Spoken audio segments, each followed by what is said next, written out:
Chapter 4 just got a ton of new teasers hiding in the ARG, revealing a bunch of lore details for the chapter, our first look into the main villain and their name, and even some secrets hiding in real life that I actually went and found to show you guys today. So recently, the Chapter 4 ARG started on a website called centraldomainaccess.net, bringing us to a computer database which has over time been giving us teasers and clues that have slowly updated over the past few days. And most recently, the website updated itself again, where now going onto the terminal and typing recover into the computer brings us to a brand new area on the terminal asking us for a password to unlock whatever was in this command, and oh boy, is unlocking it going to be a journey. But putting that to the side for a second, in my last ARG video, we also discovered some camera systems that at the time were completely shut down and didn't really help us with the ARG at all. However, fast forward to today, now when going on to the cameras and listening to the audio inside of them, they've updated it to make a very interesting noise.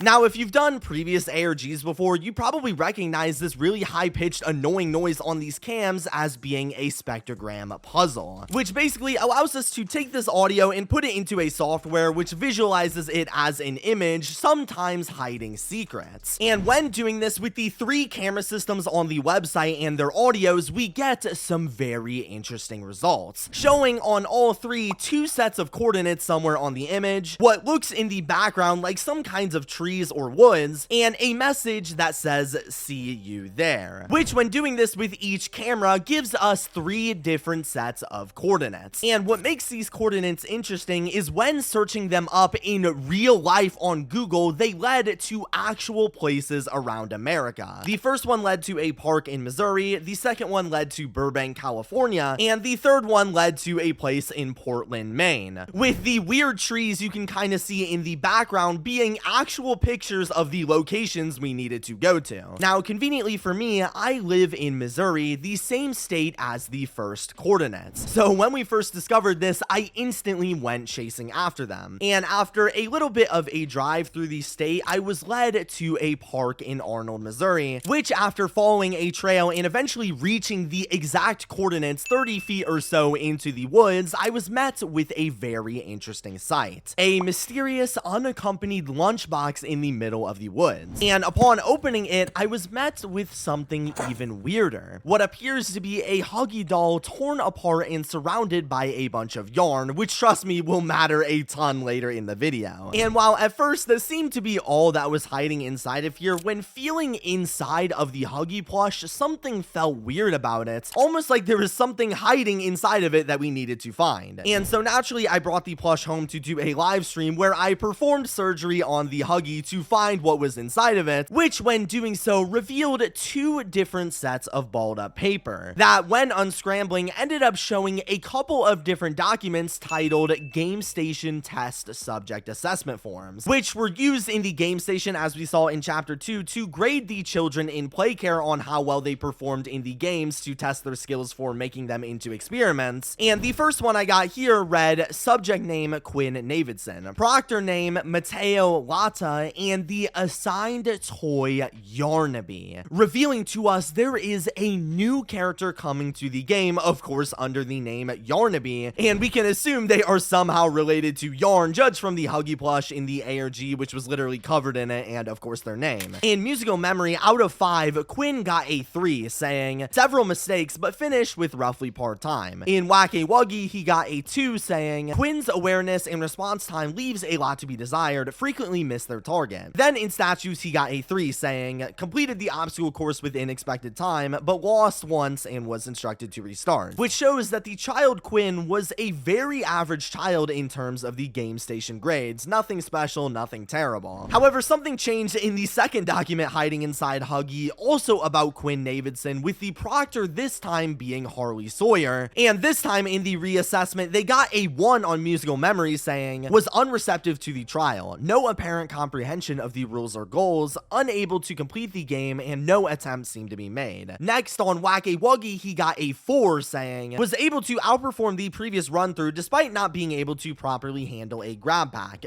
Bit the heads off several of the stuffed toys used for the game, which is really weird. And then in statues, they got a perfect 5, saying, completed the obstacle course in under 20 seconds, ran back into the course when handlers attempted to remove him from the room, hid in the foam pit, and could not be located for 15 minutes. So in this assessment, besides musical memory, Quinn did much better, at least in total, but how come? What changed? Well, on the image, we can also see a sticky note here from Harley that says, can't find 1166's damn files, seemingly giving us an experiment number for Yarnaby at 1166, meaning they were actually created before toys like Mommy Longlegs and Catnap, interestingly enough. IT needs to get more organized. We need some sort of recover command, which you might recognize was the command we saw in the computer database that was password locked at the start of this video. And when guessing around a bit with this passcode, putting in Yarnaby's experiment number 1166 as the password, it would actually end up working, and upon entering it, 3 mysterious files would be added to our computer: an audio transcript, a prison report, and a weekly checkup. And starting with the audio transcript, it shows a call between Quinn, the child from the game station reports, and Dr. Harley Sawyer that takes place after the first test we read before, but before the second one, reading, Dr. Sawyer, Quinn, might I ask what you're doing? Making my toys prettier, Dr. Sawyer. And you'd think they'd be prettier without heads? I think so. Their heads get in the way of their bodies, but if you put Dolly's head from this body over here onto this one, see, he moves all better now. I do see. I'm sure this is no surprise to you, Quinn, but your counselors are concerned. They perceive your behavior, what you're doing right now, to be troublesome. Oh, I'm sorry. Do you agree with their assessment? I don't know that word. I just want to make things prettier. Yes, don't we all? You want to know what I think, Quinn? What's that? I think you hold back a lot of yourself. I think you mess up to make others have lesser expectations of you. And I think this, your behavior, is just a result of seeing the world a little differently. There's nothing wrong with that. I think you're smart. I think you're capable. And I think in your next test, you will give all of yourself to achieve a good result. Do you know why? Why? Because I see you, and not the version of you others want to. I see the real Quinn Davidson, and believe me this, I want the same prettier world you see. So next week, when you have another go at the game station, I'll be watching, and I want to see all of the real Quinn on display. Do we have a deal? Okay, good, don't disappoint me. So in this, we see Harley talking to Quinn about, for one, his weird obsession with taking off the heads of the toys around him, which really makes me wonder when he would inevitably become Yarnaby or Experiment 1166, what that could say about his character when we presumably end up meeting them in game. But they also mention how Quinn was seemingly intentionally making himself look dumb to try and look a little bit less smart to the people around him, which Harley sees and tells him to instead try his best, leading to the much better score in the second game station assessment. And this makes me wonder if perhaps Quinn was smarter than the rest of the children, and possibly knew about the experiments going on in the factory, since while we don't know why they would intentionally mess up the game station games, I can only theorize that maybe he knew that the goal of the games was to try and find the best candidates for experiments, and so he chose to play dumb on purpose to try and avoid experimentation. Something Harley saw in him and manipulated out of him to get him to try his best later, leading him to become whoever Yarnaby is. But moving on to the next document, we see a prisoner profile for 1166 or Yarnaby, which takes place after they were presumably turned into a toy who was assigned there for a pending reason, and has a blacked out photo which reads, characteristic for these early ilk, does that say? 1166 demonstrates an acute lack of higher cognitive function. Complex reasoning, speech, problem solving, and greater introspection all appear either severely limited or altogether non-functional. Physically, it's what it needs to be, strong, agile, swift, and yet I'd hoped for a greater mind behind it. However, 1166 displays an odd sense of loyalty to a select few security staff who nauseatingly feel some kind of sympathy for it, indicative of domesticated dogs and cats. This means its will can be bent. It feels, it fears. I believe this is our first sign of progression, that our processes, while admittedly still rudimentary, are showing us where more work needs to be done, and that improvements are possible. Still, 1166, which is crossed out but obviously is Yarnaby, Yarnaby is an odd, funny little creature. The way it sits in the corner and watches blank was taken seriously. I got a good laugh out of it. It amuses me. Conclusion, I'm going to isolate it. It'll have contact with no one but me. Considering my importance to the project, it's doubly important that I'm properly protected at all times. And besides, I might get a good laugh or two at the pathetic little sounds it makes. By the time I'm done with it, I'll be its entire world. It'll know nothing else. Signed, Dr. Harley Sawyer. So like mentioned, this paper takes place after Quinn the child became Yarnaby or Experiment 1166, and clearly the character has a few different strengths and weaknesses. Its strengths are that it's physically really strong and powerful, but its weaknesses are that it's not very smart and often easily becomes attached to the security staff, akin to a loyal dog, which Harley planned to exploit here by locking himself in the room with Yarnaby for an extended period of time, hoping they would become obsessively attached to him as well. This is really odd because we mentioned earlier that Quinn was seemingly smart and Harley seemed to like their intelligence based on the call logs. However, as Harley mentioned, he was hoping for something more out of the mind behind Quinn's bigger body. Also on multiple occasions referring to his speech as sounds rather than words, seeming like he wasn't even smart enough to speak any basic English, indicating that the experiment in some way degraded Quinn's mind when being turned into Yarnaby and became almost dependent or attached to the employees, not really being able to think or speak for itself. Something Harley wanted to take advantage of here, trying to make Yarnaby dependent on him, presumably to make himself more powerful. But the story concludes in the final document, which takes place in 1994, where they also confirmed they were created in August of 1990, which is interesting. Written as a weekly checkup with Yarnaby 4 years after their creation, reading, "Observations. This report will ultimately serve as an echo of those prior. I report no change in the subject. He eats little, lazes about in a cell, and performs substandard on all physical tests. With the removal of his master, who we can assume is Harley Sawyer, 1166 appears lost. Despite Sawyer's apathy, the subject formed an attachment of sorts. Without whatever sense of comfort or stability that brought him, his motivation has been sapped. He sits, stares, listens, and only acts with aggression whenever I approach him. He truly just doesn't care anymore. Conclusions, the mind of an animal does not process grief in the same way as people. If a dog's master dies, it waits around at the same place and wanders where the scent is strong, thinking someday its master has to return. A hole forms in their life, and without higher processing, they must walk around it forever or simply allow themselves to fall in. But 1166 is not fully an animal, even if his mannerisms and behavioral characteristics suggest as much. Whatever boy is deep inside, I think he's scared, broken down by isolation over too long a time for us to salvage much from what's still there. He was designed for one purpose and one purpose only, a design made flawed by paranoia and ego, in that he's a failure by design. Somebody above my pay grade can decide what to do with him. For now, he can sulk and spend his days wishing for a master that, I guarantee you, didn't care for him at all. Signed, Dr. Carmine McCabe, who was one of the doctors seen in the ARG teaser last week where they were looking for people for some secret project before eventually deciding on Harley Sawyer. And plus, this checkup is stamped with this weird symbol we've seen everywhere now. Still not really much of a known reason for it, but it's important to remember for future teasers. But so now, this document tells us a few things. For one, Harley Sawyer was in fact successful at making Yarnaby attached to him, but for some reason ended up having to leave, causing Yarnaby to become completely dysfunctional. I originally assumed Harley had died because they had mentioned before in the catnap VHS tape in chapter 3 that Harley was out for an unknown reason. Normally I'd have Dr. Sawyer do this, but he's out, let's say. However, in the Poppy orientation notebook, Harley was set to work with PW in May of 1995, and this document here was from 1994, so it's impossible Harley died, and it seemed like something else happened to him, causing him to need to leave. Possibly this document we mentioned earlier that he was chosen for was meant to be some kind of classified bigger body experiment project that forced him to have to leave the main light of Playtime Co to go work on something secretive, causing Yarnaby, who is now dependent on Harley Sawyer, to be devastated. And plus, in the document, they also mentioned that originally Yarnaby was made for some very specific purpose, which is true with all the other bigger bodies, but they don't say what that purpose was and simply say the design was flawed by paranoia and ego, causing Yarnaby to be deemed a failure. teaser. So they clearly have some kind of a purpose, we just don't know what. Plus, it's also weird that Dr. McCabe claimed Yarnaby was only aggressive towards themselves, and they are a character who has never been seen in game. We don't really know anything about their personality, so I'm curious on what they might have done to make Yarnaby so angry. I don't know, but speaking overall, while these documents are really cool, and it seems like Yarnaby is 100% going to be the main antagonist of Chapter 4 because they've marketed this character more than anything else thus far, we are still left with a lot of unanswered questions, like what will Yarnaby look like, what kind of animal will they be, and what will their purpose in Chapter 4 be? And as we mentioned and saw earlier in the video, we know Yarnaby is going to be made of yarn in some sort of way, but I've also seen a lot of people pointing out that on multiple occasions in these documents, they refer and compare Yarnaby to being a domesticated animal, specifically most of the time a dog, which could be interpreted literally, like maybe the toy version of Yarnaby is a dog made of yarn, but this was all more than likely just a metaphor and doesn't really tell us anything, and rather it seems like they left him super vague on purpose, so we'll have to wait for future teasers. But let me know what you think about Yarnaby in the comments below, and while we wait to learn more about them, check out this video where I talk about another new Chapter 4 main antagonist you might have missed.